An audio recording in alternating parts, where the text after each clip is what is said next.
గతంలో జరిగింది కేవలం అనుకోకుండా ఆయన ఇచ్చినటువంటి తప్పుడు హామీల వల్ల ఓటు పక్కకు పోయింది తప్ప ఈ నల్గొండ జిల్లాలో ఉన్న ప్రతి ఒక్క ప్రజల గుండెల్లో ఉండేది కేసీఆర్ అని మాత్రం రేపు రాబోయే ఎలక్షన్ లో మీరందరూ ఓటు ద్వారా మీరు ఖచ్చితంగా చేసి చూపించాలి.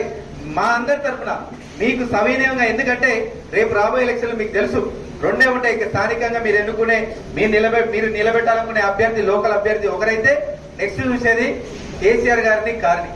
కేసీఆర్ గురించి చెప్పొచ్చు, మీ గురించి చెప్పొచ్చు. మేమందరం ఇందాక అన్నట్టుగా ఏదో నేను చెప్తున్నా ఆయన గెలిపిరంటే ఒక ఊర్లో వచ్చి గెలిపించేది కాదు. మీరు కూడా నిజాయితీగా ఏమైందంటే ఒక ఊర్లో 2-3 నిల్చుంటారు. ఒక ఊర్లో పోయినసారి నాకు చేయలేదురా, నేను ఈసారి ఎందుకు ఆయన చేయలేదు, ఎందుకు చేయాలన్న అహంకారం ఉండొచ్చు, లేదా బాధ ఉండొచ్చు, లేకపోతే కోపం ఉండొచ్చు ఆయన మీద, నిలబడ్డ మీద. కానీ ఒక్కసారికి మీరు దాన్ని మనం పక్కన పెట్టాలి. మన కేసీఆర్ కోసం పక్కన పెట్టాలి, మన కారు కోసం పక్కన పెట్టాలి. దాన్ని పక్కన పెడితేనే ఈ రోజు మనకు అవకాశం. గతంలో నేను చాలా చోట్ల చూసినా, ఇది కూడా మీ అందరికి చెప్పాలి. నేను ఎలక్షన్ పైన క్రమంలో కొంతమంది వెనకంగా ప్రతి చోట కూడా ఇది ఉంటుంది. ఇది ఒక నా నియోజకవర్గం కాదు, రాష్ట్రంలో ప్రతి ఒక్క నియోజకవర్గం ఏమవుతుందంటే ఆయన గెలిస్తే సార్ అయితే వస్తాడు కదా. ఇది చాలా మంది నాయకులకు ఆల్రెడీ వినపడ్డాలి. ఎవడో ఒకడు ఆయన ఓడిపోతే సార్ వస్తాడు, మన రేపన్నాడు వేరేవాడు వస్తాడంటారా, మునగాడు అవతల పార్టీ నుంచి గెలిచినోడు మన పార్టీలకే వస్తాడంట అని వాడీడు చోరు తీరు కొంతమందికి. నేను ఒకటే అంటున్నా, ఒకసారి పార్టీ మారినోడు మళ్ళా మిమ్మల్ని ఎందుకు గుర్తిస్తాడు నాయకులుగా? వాడితో వచ్చిన నాయకులే తెచ్చుకుంటాడు కదా. మిమ్మల్ని ఆల్రెడీ మూలకు పడేస్తారు తప్ప మీరెప్పుడు నాయకులు అవుతారు.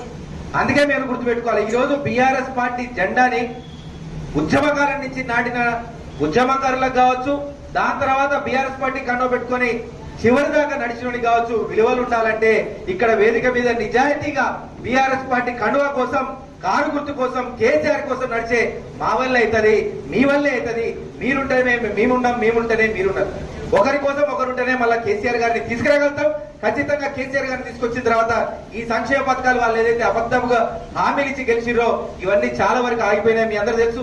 ప్రజలు ఇంటింటికి పోతే ఇవన్నీ చూపించి మళ్ళా వెంటనే తిరిగి రావాలంటే కేసీఆర్ గారు రావాలని మనం చెప్పకపోతే ప్రజలు చెప్తున్నారు. కాబట్టి మనందరం ఒకరికొకరు తోడుగా ప్రతి ఇంటికి వెళ్దాము. ఈ మండలం గెలిస్తే మాత్రం ముగ్గురు ఒకేసారి గెలిచిన విధానం అవుతుంది. కేసీఆర్ కూడా ఆయన తీసుకున్నటువంటి నిర్ణయానికి ఇక్కడ మండలాలు పెరగాలి, మీ దానికి సపరేట్ గా మీకంటూ ఒక ఆధిపత్యంగా మీకు కూడా గౌరవప్రదంగా మీకు కూడా అధికారం రావాలని చెప్పేసి దీన్ని ఏదైతే మాడుగులపల్లి మండలంగా తీర్చిదిద్దినారో కేసీఆర్ గారు, ఆయన కూడా సంతోషంగా ఉంటాడు. అరే కొత్త మండలాలు గెలిపించుకున్నారా, మళ్ళా బీఆర్ఎస్ పార్టీ గెలిచినాయి, కొత్త గ్రామ పంచాయతీలు మళ్ళా కూడా బీఆర్ఎస్ పార్టీ గెలిచిందంటే అక్కడ కేసీఆర్ ఒకసారి సంతోషంతో రెట్టింపు అయితే ఆయన ఆయుష్కి ఇంకో 100 ఏళ్ళు యాడ్ చేసినంత బలం ఇచ్చిన వాళ్ళం అవుతాం.